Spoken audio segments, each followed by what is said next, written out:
Pengertian logika. Logika adalah hasil dari pertimbangan akal pikir manusia yang diutarakan dalam kata-kata serta dinyatakan dalam bahasa. Ada pendapat lain mengenai logika yang diberi definisi sebagai suatu penalaran yang dilakukan maupun dinilai sesuai dengan prinsip validitas ketat. Pengertian logika menurut etimologi berasal dari bahasa Yunani yaitu logos yang membentuk kata logikos yang mana memiliki arti pertimbangan akal pikiran yang diungkapkan melalui kata. Pengertian logika menurut John Henry Clapper yaitu suatu pertimbangan akal atau pikiran yang diatur lewat kata dan dinyatakan dalam bahasa.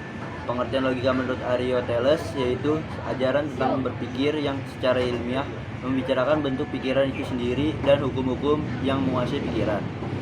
Yang ketiga, pengertian logika menurut R.G. Sukajijo yaitu suatu metode atau teknik yang diciptakan untuk meneliti ketetapan menalar.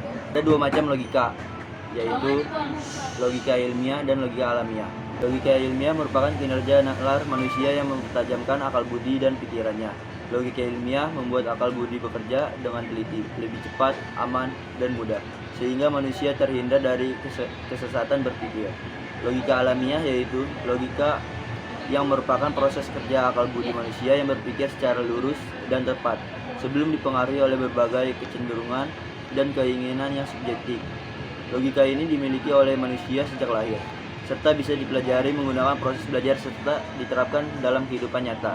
Pengertian komunikasi dapat dimaknai sebagai jalannya proses di mana seorang maupun sekelompok untuk menciptakan serta menggunakan sejumlah informasi agar saling terhubung dengan lingkungan sekitar.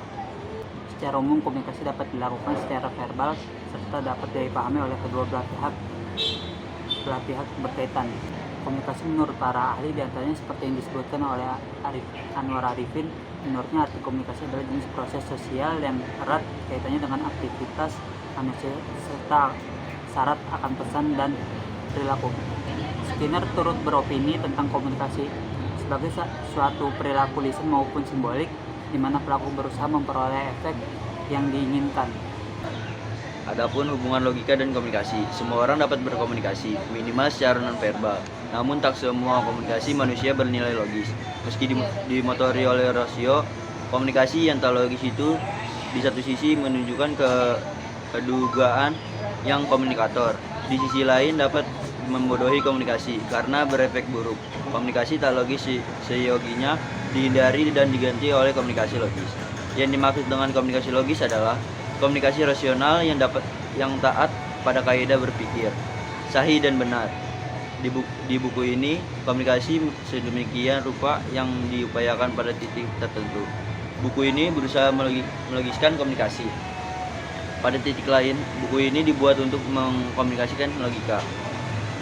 Seperti dimaklumi logika, cenderung ketat, mayoritas bernuansa teoritis.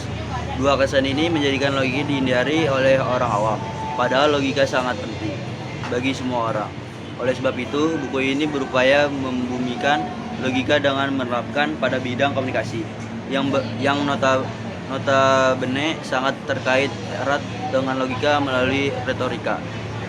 Manfaat logika yaitu yang pertama, melatih manusia supaya bisa berpikir rasional, kritis, lurus, metodis, tertib, dan koheren. Yang kedua, manusia akan terlatih untuk berpikir lebih abstrak, cermat, serta objektif. Yang ketiga, manusia akan meningkatkan dalam hal kemampuan berpikir mandiri dan tajam serta dalam hal kecerdasan. Yang keempat, manusia akan terdorong untuk berpikir sistematis. Yang kelima, manusia akan meningkat dalam hal analisis pada suatu permasalahan. Yang keenam, manusia akan lebih sadar mengenai pentingnya kebenaran sehingga akan menghindari sesatnya pikir serta menghindari kesalahan. Yang ketujuh, membantu meningkatkan citra diri seorang saat berpikir rasionalis, lurus, dan kritis.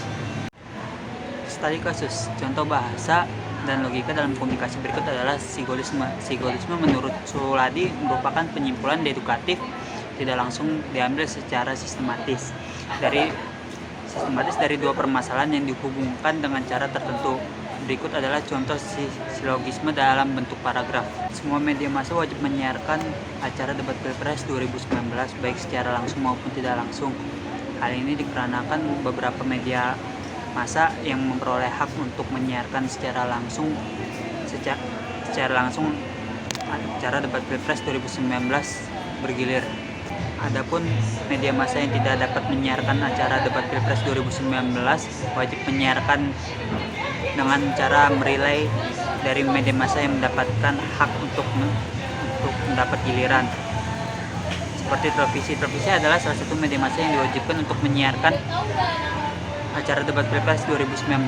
Dengan demikian, semua stasiun TV wajib menyiarkan debat Pilpres 2019.